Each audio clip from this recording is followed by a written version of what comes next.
17-year-old Emily had always thought of her cat Salem as her shadow. A sleek black cat with bright yellow eyes, Salem followed her everywhere, from her bed to the kitchen, from the couch to her homework desk. He had a way of curling up in her lap at just the right moment, his low purr vibrating against her stomach like a calming hum. After Emily's parents divorced, Salem became more than a pet. He was her comfort, her silent confidant in the echoing loneliness of their big, old house. The house had been in her mother's family for generations. Its hallways were narrow, the ceilings tall, and every room seemed to hold more shadows than light. One feature in particular always unnerved Emily: the hallway mirror. It was an antique, tall, with a heavy wooden frame, its glass faintly warped with age. Positioned at the end of the second-floor corridor, it reflected anyone who walked by. Emily often avoided looking at it too long. It felt like the kind of mirror that watched you back. But Salem seemed fascinated by it. He would sit in front of the mirror for long stretches, staring at his reflection as if waiting for it to move. One evening, as Emily passed the hallway, she noticed something strange. Salem was perched in front of the mirror, tail flicking lazily.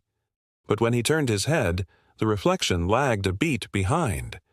Emily froze, blinking. Did she imagine it? She crouched down, watching closely.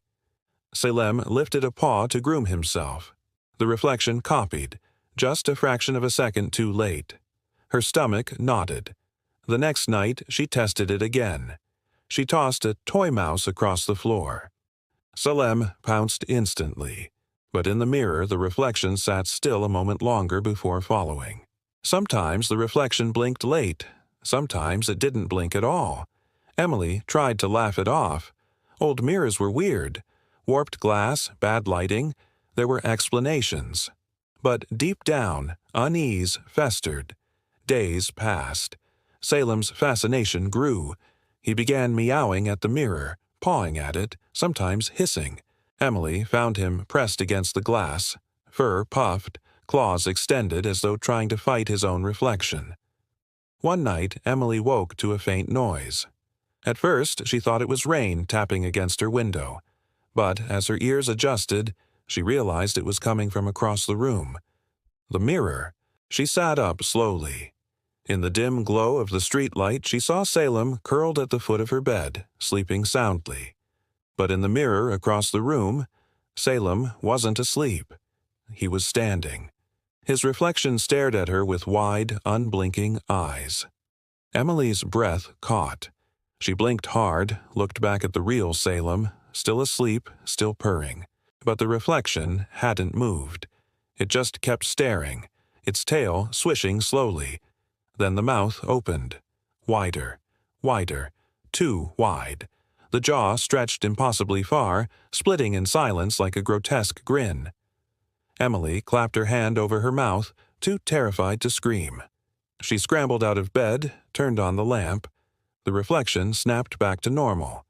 Salem was still sleeping at her feet. The next day, Emily covered the mirror with a blanket. But at night, she heard scratching beneath the cloth. Long, steady scratches as though claws dragged against glass. When she ripped the blanket down in panic, she saw Salem sitting calmly in front of the mirror, his reflection a half-second behind, blinking slowly. Over the following weeks, things escalated. Emily saw Salem's reflection move when the real cat didn't. Sometimes the reflection looked directly at her, even when Salem's eyes were closed. Once, she swore she saw the reflection walk away, vanishing out of frame, while Salem remained sitting in the hallway. Her mother dismissed it. "Old mirrors play tricks. Don't spook yourself." But Emily wasn't imagining it. One night, she recorded a video on her phone, pointing it at the mirror while Salem played. At first, nothing happened. Then, Salem turned his head, but in the video, the reflection didn't move. It stared at the camera instead. Emily dropped her phone, heart pounding. When she picked it up again, the recording was corrupted, the screen showing only static and faint whispering that sounded almost like words. She began to avoid the hallway altogether, but Salem wouldn't. He spent hours by the mirror, sometimes growling, sometimes meowing softly as though conversing with something she couldn't see. The final night came without warning. Emily woke again to a sound, not scratching this time, but a soft thud, like something bumping against glass. She turned slowly. The blanket she had pinned over the mirror was gone. Salem was asleep beside her. In the mirror, however, the reflection wasn't asleep. It stood at the edge of the bed, staring down at her. Its mouth stretched open again, wider and wider until the glass around it began to crack. A sound filled the room. Not meowing, not hissing, but a deep, distorted growl that didn't belong to any cat. Emily screamed and reached for Salem, clutching him to her chest. The reflection lunged, its form slamming against the inside of the glass with a shattering crash. The mirror splintered, shards raining across the floor. When her mother burst into the room, Emily was sobbing, clutching Salem tightly. The mirror lay in pieces, but in one shard, angled just right, Emily swore she saw Salem's hair's reflection still moving, its yellow eyes gleaming hungrily, long after the real Salem had gone still. When Margaret died, John thought he understood grief. He thought it would be heavy, yes, but straightforward. Pain, mourning, then the slow healing of time. He hadn't expected the silence. The silence was suffocating. The house that had once been filled with Margaret's voice, her laughter, her footsteps on the stairs, now felt hollow. John found himself pausing sometimes, listening for sounds that would never come. The ticking of the clock seemed louder, the creak of the floorboards more sinister. Even the hum of the refrigerator seemed to drone like an endless reminder of emptiness. The only sound that cut through the stillness was Charlie, the parrot Margaret had adored. Charlie wasn't John's bird. In fact, John had always thought parrots were noisy, messy creatures, but Margaret loved him. She had spent hours teaching him whistles and cheerful little phrases. "Good morning," "Pretty boy," "Hello there." Simple things, said in her warm voice, repeated back by the bird in a tone so cheerful that it made her laugh. After Margaret's funeral, John couldn't bring himself to give Charlie away. The bird was, in a way, the last living thread tying Margaret to the house. At first, Charlie was a comfort. When John shuffled into the kitchen in the morning, still aching with grief, the bird would whistle that familiar tune. Sometimes, when John was staring blankly at his dinner, Charlie would squawk, "Good morning," as though time hadn't passed at all. For a brief moment, it almost felt like Margaret was still with him, but comfort has a way of curdling into unease. It began one evening. John was dozing in his recliner, the glow of the TV flickering across the walls. The house was quiet, save for the faint hum of late-night news.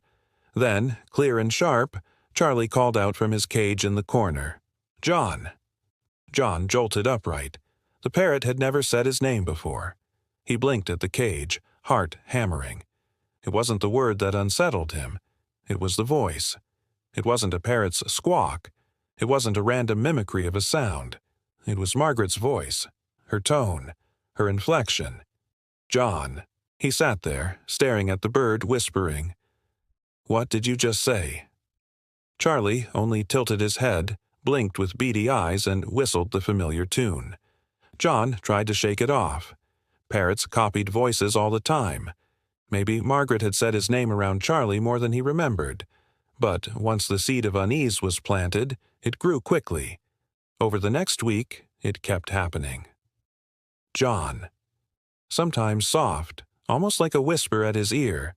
Other times sharp, like she was calling from the kitchen. Every time it was Margaret's voice. The house grew heavier. Shadows stretched too far across the walls at night. The air seemed colder, thicker, especially in the evenings. John began leaving lights on just to fight the dark. Still, he told himself it was grief. A trick of the mind. Nothing more. Until the night, everything changed. John woke to the sound of frantic wings thrashing against metal.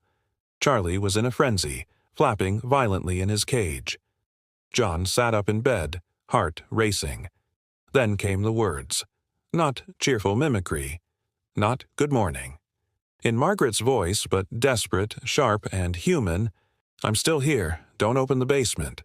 John froze, blood running cold. He turned toward the cage. The parrot had gone still, feathers puffed, its eyes catching the faint glow from the hall light.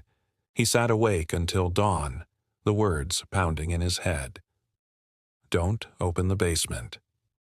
For days, John avoided even walking past the basement door. He'd lived in that house for decades with Margaret, and nothing had ever been strange down there. But now he felt dread seeping from the floorboards. Every time he heard Charlie whisper, "John," it was like the bird was warning him, watching him. Finally, after nearly a week, he couldn't stand it anymore. Armed with a flashlight, he opened the basement door. The smell of damp earth hit him immediately. The air was cool, heavy with the scent of soil and mold. He descended the creaking wooden steps, the beam of the flashlight cutting through the shadows. Everything looked the same. Shelves of boxes, jars of nails and screws, the old furnace rattling quietly. But then, something caught his eye. In the far corner, behind an old workbench, the foundation wall looked wrong. The stone was uneven, discolored. It wasn't natural. He pushed the workbench aside, heart hammering. Behind it, the wall was broken, chiseled through. A jagged opening gaped in the stone, leading into darkness. A tunnel. John crouched and shone his light inside. The tunnel stretched back farther than he expected. The earth was damp, the smell of rot stronger. Against every instinct screaming at him, he stepped inside. The tunnel walls pressed close around him, forcing him to hunch.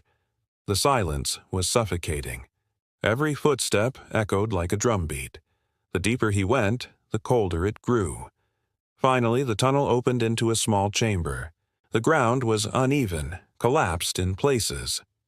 John swept the flashlight across the dirt floor and froze. Scraps of clothing littered the ground.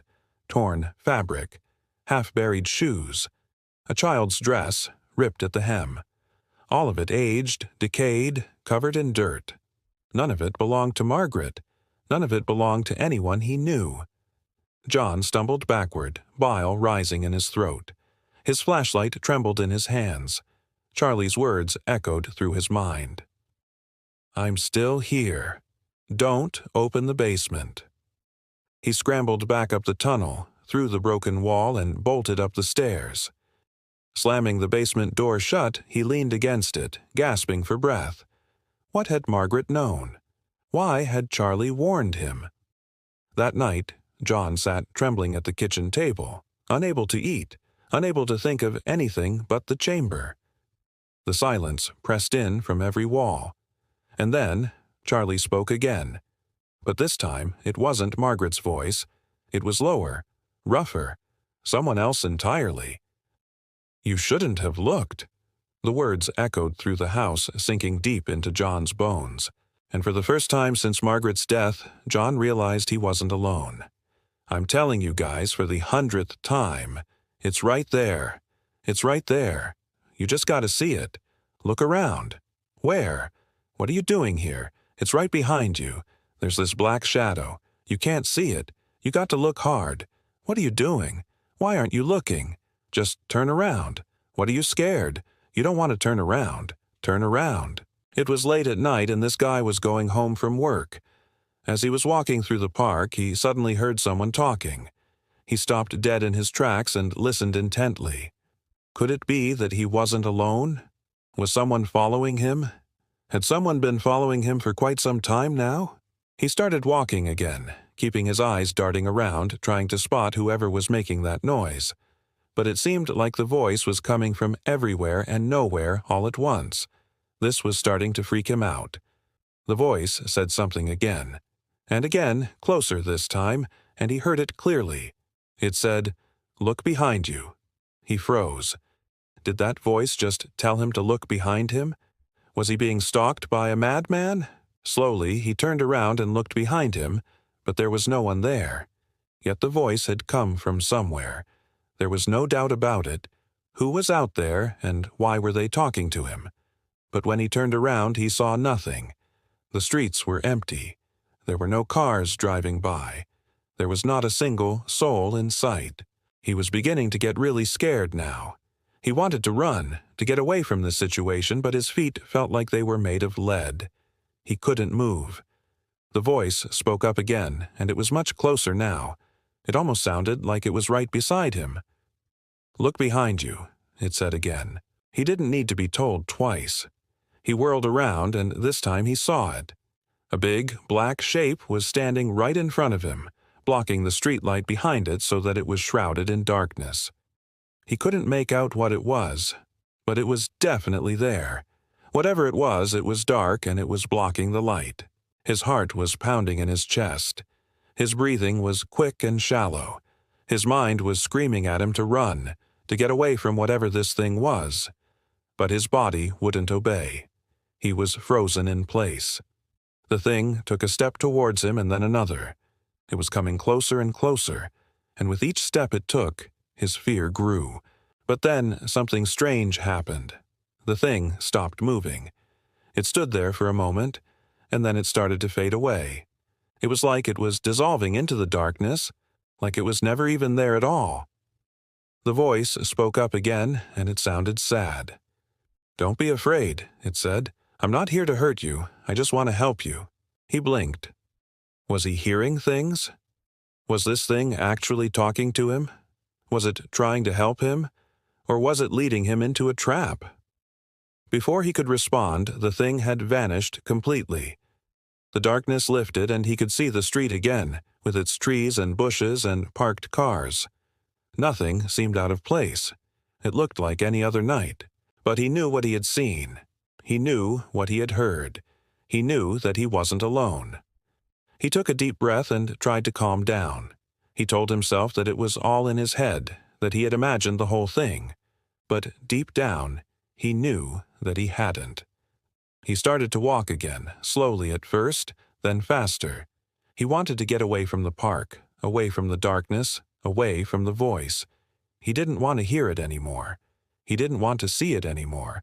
He just wanted to go home and lock the door and never go outside again. As he walked, he kept looking over his shoulder, half expecting to see the black shape following him, but it never appeared. The voice didn't speak again. The only sound he could hear was the pounding of his own heart. When he finally reached his house, he fumbled with his keys. He couldn't remember the combination to his safe. He stood there for a moment, trying to think, but it was no use. He just couldn't remember. In a panic, he started dialing random numbers, hoping that one of them would be the right one. Just when he was about to give up, he heard the click of the lock. He had finally opened it. He stumbled inside and locked the door behind him. He leaned against the door, breathing heavily. He couldn't believe that he had actually made it home. He thought about calling the police, telling them about the voice, about the darkness, about everything he had seen and heard, but he knew that they wouldn't believe him. They would think that he was crazy, so he didn't call them. He just stood there in the darkness of his room, listening for any sound, waiting for anything to happen. But nothing did. The next morning, he woke up feeling better. The events of the previous night seemed like a bad dream. He couldn't remember if they had actually happened or if they were just a figment of his imagination. But he knew one thing. He didn't want to find out. He went about his day as if nothing had happened. He went to work, he talked to his friends, he ate lunch. But all the while he kept looking over his shoulder, half expecting to see the black shape following him. But it never appeared. The voice never spoke again. Days turned into weeks, and weeks into months. The incident in the park became a distant memory. He tried to forget it, to push it out of his mind. But he knew that he never would. He knew that he would spend the rest of his life looking over his shoulder, waiting for the darkness to fall. One day he was walking through the park. It was late at night and the streets were empty. He could feel the darkness closing in on him, could hear the voice whispering in his ear. "Look behind you," it said. "I'm here to help you." He whirled around, and there it was, the black shape standing in the darkness. He could feel the fear rising in him, could see the panic in his own eyes. But then the shape took a step forward and he could make out its features. It was a bird, a large black bird with feathers as dark as night. The bird stared at him for a moment and then it spoke again. "I'm sorry," it said. "I didn't mean to scare you. I just wanted to help you." He stared back at the bird, trying to make sense of what he was hearing. Was this real, or was he still dreaming? "Help me?" he asked. "How?" The bird ruffled its feathers and hopped onto a nearby branch. "By showing you the truth," it said. "I've been watching you for a long time. I've seen what you're capable of. You're a good person, but you don't see it yourself. I want to show you." He hesitated, unsure of what to do. He wanted to believe the bird, but he was afraid. Afraid of what? Afraid of the truth. The bird spread its wings and let out a loud squawk. "Look inside yourself," it said. "That's where you'll find the answers you seek." With that, the bird flew away, leaving him alone in the darkness. He stood there for a moment, thinking about what the bird had said. Was it right? Was he a good person? He didn't know. He had always tried to do the right thing, but he had also made mistakes. Lots of mistakes. He sighed and started walking again. He had to get home. He needed to think about what the bird had told him. What was the truth? What was he capable of? He didn't know the answers to these questions, but he knew that he had to find out. As he walked, he kept thinking about the bird. Who was it? Why had it chosen him? What did it know that he didn't? He didn't have the answers to these questions, but he knew that he would find out. He had to find out. He reached his house and unlocked the door. He went inside and closed the door behind him. He was safe. For now, he thought. But he knew that the bird was right. He had to look inside himself if he wanted to find the answers he sought. He had to face his past if he wanted to understand his present. He had to confront his fears if he wanted to have a future. And so he did. He spent the next few days thinking about his life, about the choices he had made, about the mistakes he had made. He thought about the people he had hurt, the people he had loved, the people he had lost. And he realized that the bird was right. He was a good person. He had made mistakes, but everyone makes mistakes. He had loved and he had lost, but that was part of life. That's what made him human. He also realized that he wasn't alone. He had friends and family who loved him, who cared about him. He had people to turn to when he needed help. He wasn't alone in the world. And so he went back to the park, back to the place where he had seen the bird. He wanted to thank it, to tell it that it had helped him, that it had shown him the truth. But the bird was gone. He searched for it, but he couldn't find it anywhere. He sat down on a nearby bench and sighed. Maybe the bird was gone for now, but he knew that it would come back. And when it did, he would be ready. He would be ready to face whatever darkness lay ahead. He would be ready to face his fears. He would be ready to be himself. Because he knew that he wasn't alone. He knew that he had the strength inside him to face anything. He knew that he was a survivor. He was a warrior. He was a hero. He was the protagonist of his own story. He was the main character of his own movie. He was the star of his own show. He was the center of his own universe. He was the hero of his own adventure. He was the king of his own destiny. He was the master of his own fate. He was the architect of his own reality. He was the creator of his own world. He was the one and only protagonist of his own life. Wait. Don't go anywhere. I know you want to keep watching. I know you're not done with me yet. Okay. Here's another video. It's right here. You just got to click on it. Come on, please stay. Please don't leave me. I need you. I love you. Thank you. Bye-bye. When Sarah adopted Max, a mixed-breed rescue dog with gentle eyes and a soft, shaggy coat, she felt like her life had finally found a companion. He was calm, well-behaved, and seemed grateful for his new home. During the day, he was the perfect pet, playful, affectionate, and always by her side. But the nights told a different story. It started subtly. Around 3 in the morning, Sarah would hear Max shift suddenly in bed. His ears perked, his body rigid. She thought maybe he was just adjusting or reacting to some outside noise. But then, at exactly 3:12 a.m., every single night, Max would spring to his feet, his eyes locked onto the same corner of her bedroom. At first, Sarah brushed it off. Dogs had sharper senses than humans. Maybe Max was picking up the hum of the refrigerator, the distant rumble of pipes, or some sound she couldn't hear. But Max didn't just stare. He growled, a deep, low rumble that came from his chest, unlike anything she'd heard from him during the day. His hackles would rise, and he refused to move until the clock read 3:20. Then, as if nothing had happened, he would curl back up and go to sleep. The pattern repeated itself for weeks. Same time, same corner, same unshakable focus. Sarah began to dread the sound of her alarm clock when she realized she didn't need one. Max was always there to remind her of that hour. Curiosity turned to unease. She checked the corner thoroughly. No vents, no hidden cracks, no insects, nothing that could explain his fixation. She even moved furniture, thinking perhaps a scent lingered. But Max's reaction never changed. Finally, Sarah decided to record it. She set up a small camera across the room, facing the corner Max always watched. That night she lay awake, her heart pounding as the minutes ticked toward 3:12. And then it happened. Max jolted upright.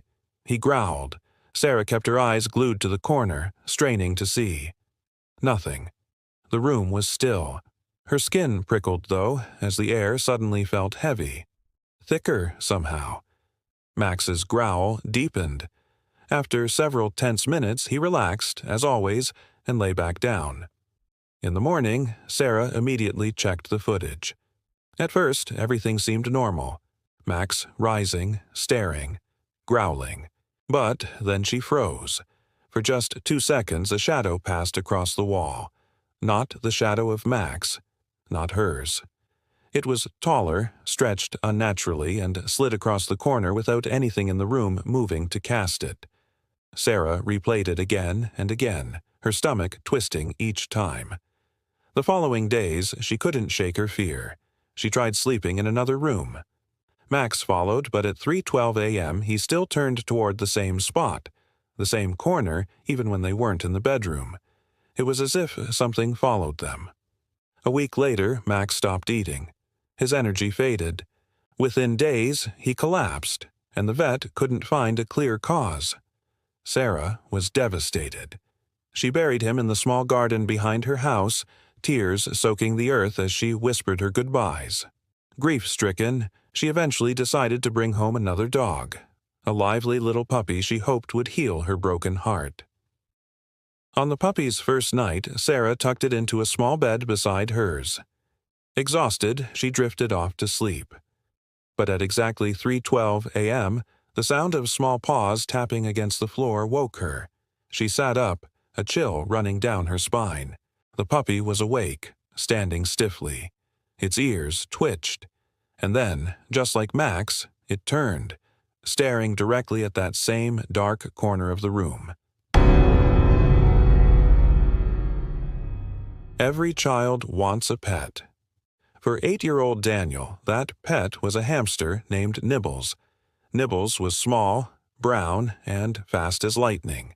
He'd scurry in his wheel for hours, stuff his cheeks with sunflower seeds, and squeak whenever Daniel tapped gently on the cage. To Daniel, Nibbles wasn't just a hamster. He was a friend. For months, the boy and his pet were inseparable. Daniel would talk to him while doing homework, sometimes even whispering secrets into the cage as if the little animal could understand. He loved Nibbles so much that he insisted the cage stay in his bedroom, right by his bed. At night, he would fall asleep to the sound of the hamster wheel squeaking. But one cold winter morning, Daniel woke up and noticed the silence. The wheel wasn't moving. He leaned over the cage. Nibbles was lying on his side, stiff and still. His tiny paws curled tight, his eyes glazed. "Mom!" Daniel's voice broke as he called out. His parents came, checked the cage and exchanged a grim look. "I'm sorry, honey," his father said gently. "He's gone." Daniel sobbed as his parents explained that hamsters don't live very long. It was natural. They wrapped Nibbles in a soft cloth and buried him in a shoebox beneath the oak tree in the backyard. That night, the house was painfully quiet. Daniel cried himself to sleep, clutching the corner of his blanket. But around midnight, a sound woke him. Scratch, scratch, scratch. It was coming from his closet. Daniel sat up in bed, heart pounding. He stared at the closet door, the sound growing louder, like tiny claws against wood. "Mom?" he whispered into the darkness. The door creaked open on its own, and there, in the shadows, sat Nibbles. His fur was dirty, matted with soil. Patches of skin were bare, raw. His tiny black eyes gleamed in the dark. "Mom! Dad!" Daniel screamed. His parents rushed in, saw the hamster on the floor, and froze. The father bent down slowly, scooped up the animal with a towel, and muttered, "This isn't possible." The next morning, they tried to rationalize it. Maybe Nibbles hadn't really been dead. Maybe he had just been in some kind of hibernation. But the boy swore. He was cold, stiff, not breathing. Still, they placed him back in the cage. For a while, everything seemed normal again. Until a week later. One morning, Daniel woke to find Nibbles lying motionless once again. His body was twisted unnaturally, his fur falling out in clumps. He was dead. Again. This time, the parents didn't bury him in the yard. They sealed him in a shoebox and drove him across town, placing the box deep into a dumpster. That night, scratching woke Daniel, louder than before. When his parents opened the closet door, Nibbles was back, dirtier. His teeth yellowed, sharper. His small body seemed thinner, but his movements were quick, twitchy. The mother screamed. From that night forward, the family lived in fear. No matter what they did, Nibbles always came back. They drowned him. They burned him. They even drove him miles away and left him on the side of the road. But by nightfall, the scratching always returned. The closet door would rattle, and there he would be. Nibbles, decomposing, wrong, yet still alive. Daniel grew pale and sleepless. He stopped eating, terrified of his own room. His parents began hearing the scratching even when the boy wasn't home. Sometimes, in the quiet of the night, they swore they heard chewing inside the walls. Bite marks began to appear in strange places. Shirts pulled from drawers had small holes gnawed through them. Shoes left by the door had frayed edges. Even the couch cushions showed tiny clawed tears. The smell of rot began to drift through the house. Finally, one night, Daniel's father snapped. He carried Nibbles, thrashing, squealing, filth clinging to his fur, down into the basement. Daniel begged him to stop, crying uncontrollably. But the father was shaking with fear and rage. He grabbed a hammer. The squeals stopped. When he came back upstairs, his face was pale. He whispered to his wife, "It's done. It's over." But at 3 a.m., the scratching returned, this time louder than ever. The walls trembled with it. The closet door burst open, and dozens of tiny shapes poured out, hamsters, all with the same patchy fur, the same gleaming eyes, the same gnawing teeth. The family fled the house that night, never to return. Years later, when new owners moved in, they reported strange things. Bite marks appearing in their clothes, scratching noises in the walls. Sometimes, in the dead of night, they claimed to hear the faint squeak of a hamster wheel turning, even though no cage sat in the house. And sometimes, just sometimes, they caught a glimpse of a small dirty hamster watching from the shadows. They say a pet can bring so much joy into your life. They teach you about responsibility, about love, about loss. But what happens when the loss part refuses to happen? This is the story of Nibbles, the hamster I bought for my daughter, Lily. It's also the story of how our quiet suburban home became a living nightmare. It all started on a bright Saturday morning. Lily had been begging for a pet, and a hamster seemed like the perfect low-maintenance choice. We went to the pet store and she picked out the cutest one, a little dwarf hamster with big black eyes. We named him Nibbles. For the first few months, everything was perfect. Lily adored him, cleaning his cage, feeding him his tiny seeds, and letting him run in his ball. He was a model pet. Then came the first incident. I came home from work to find Lily sobbing. Nibbles was lying motionless at the bottom of his cage. His little body was cold and stiff. It was sad, but it's a part of life. I held Lily, explained that Nibbles had lived a good, long life for a hamster, and we planned a small backyard burial for the next day. I gently wrapped him in a paper towel and placed him in a small shoebox on the kitchen counter. The next morning, I woke up to a strange scratching sound. It was coming from the kitchen. I tiptoed downstairs, my heart starting to pound. The sound was coming from the shoebox.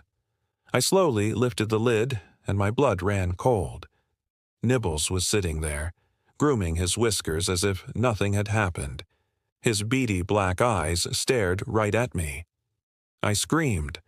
Lily came running down, and her tears of sadness turned into shrieks of joy. She thought it was a miracle.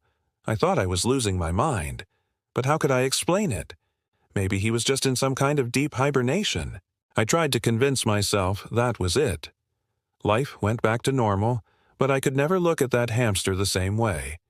I'd watch him on his wheel, spinning and spinning, his dark eyes seeming to follow my every move. A week later, it happened again.